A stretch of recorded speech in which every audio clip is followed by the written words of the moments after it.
नमस्ते, मैं doctor Sunil Pawar, gastroenterologist और लिवर स्पेशलिस्ट, विमान नगर पुणे यहाँ पे प्रैक्टिस करता हूँ। ये चैनल मैंने पेट के संबंधित बीमारियों की जानकारी के लिए बनाया है। अगर आपको रेगुलर अपडेट चाहिए तो सब्सक्राइब करें और बेल आइकॉन पे क्लिक करें। आज का टॉपिक है H pylori infection. H pylori मतलब हेलिकोबैक्टेरिया पाइलोरी। एच पाइलोरी एक बैक्टीरिया है। ये बैक्टीरिया स्टमक इन्फेक्शन करता है और स्टमक में इन्फ्लामेशन करके उसके सिम्टम आते हैं। दुनिया की 50% आबादी एच पाइलोरी इन्फेक्शन से ग्रस्त है। एच पाइलोरी इन्फेक्शन अगर 100 लोगों को होता है तो अप टू 10% मतलब 10% लोगों को सीरियस तरह की बीमारियां हो सकती है, जिसमें स्टमक अल्सर्स है, स्टमक कैंसर है।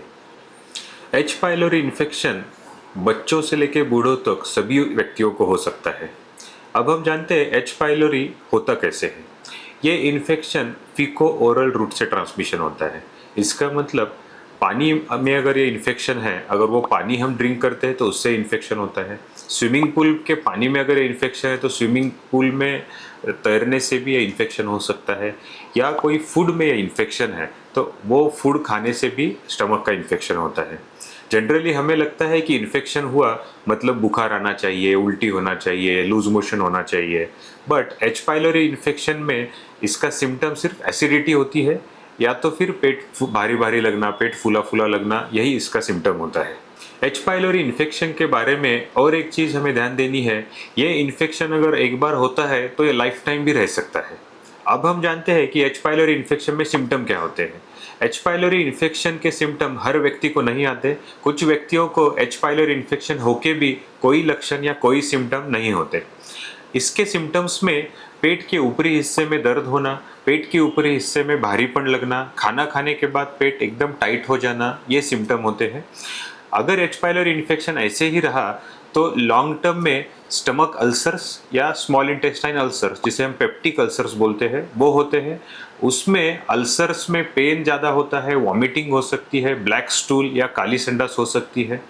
दूसरा, अल्सर के वजह से पेट में दर्द होकर इंटेस्टिनल परफोरेशन भी हो सकता है। एच पाइलोरी इन्फेक्शन जब काफ़ी सालों तक रहता है तो स्टमक की इनर लेयर बहुत थिन होती है, उसको गैस्ट्रिक एट्रोपी बोलते हैं।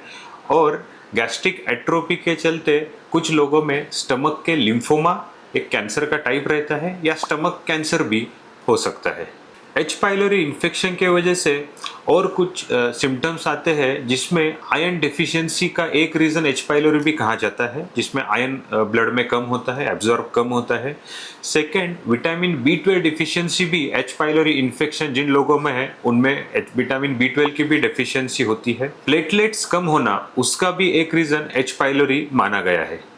कौन से लोगों ने एच पाइलोरी का टेस्ट करना चाहिए? जिन लोगों को स्टमक कैंसर है या स्टमक में अल्सर है या स्टमक का लिम्फोमा है, उन लोगों का एच पाइलोरी टेस्ट होना चाहिए।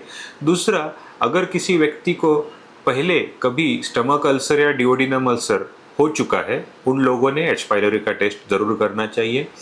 अगर किसी व्यक्तियों को लंबे समय तक एस्पिरिन टैबलेट लेनी है या लंबे समय तक पेन किलर जिसे एनसेड्स बोलते हैं वो लेना है, उन व्यक्तियों का भी एच पाइलोरी टेस्ट होना चाहिए। इसके अलावा अगर किसी व्यक्ति को डिस्पेप्टिक सिम्टम है, मतलब पेट फूलना, पेट में दर्द होना, या अगर ये लंबे समय तक रहता है, उन व्यक्तियों में भी एच पाइलोरी का टेस्ट होना चाहिए। अगर किसी व्यक्तियों का आयरन कम है, विटामिन B12 कम है या प्लेटलेट्स कम है, उन लोगों का भी एच पाइलोरी टेस्ट होना चाहिए। अब हम जानते हैं एच पाइलोरी इन्फेक्शन को डायग्नोज कैसे किया जाता है। एच पाइलोरी इन्फेक्शन को 3 तरह से डायग्नोज किया जाता है। पहला है एंडोस्कोपी करके, जिसमें एक thin rubber tube food pipe से स्टमक में जाता है, स्टमक से एक सैंपल लिया जाता है और ये सैंपल आइदर रैपिड टेस्ट के द्वारा या पैथोलॉजिस्ट माइक्रोस्कोपी के नीचे देखते हैं एच पाइलोरी इन्फेक्शन है कि नहीं। एंडोस्कोपी का और एक एडवांटेज है, एच पाइलोरी के वजह से स्टमक में कोई अल्सर हुआ है क्या, वो भी पता चलता है। दूसरा, स्टमक की इनर लेयर बहुत थिन हो चुकी है क्या, वो भी पता चलता है। और स्टमक में कोई गांठ वगैरह हुई है क्या, ये भी पता चलता है।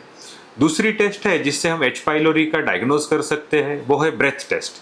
ब्रेथ टेस्ट में एच पाइलोरी का डायग्नोसिस होता है। एक स्पेशल किट रहता है जिसमें पेशेंट को ब्रीथ करना होता है, ब्रीथ इन और ब्रीथ आउट करना होता है, और उसमें एच पाइलोरी इन्फेक्शन है कि नहीं ये पता चलता है। तीसरा है स्टूल टेस्ट। स्टूल टेस्ट में एच पाइलोरी एंटीजन अगर पॉजिटिव आता है तो उसका मतलब एच पाइलोरी इन्फेक्शन है।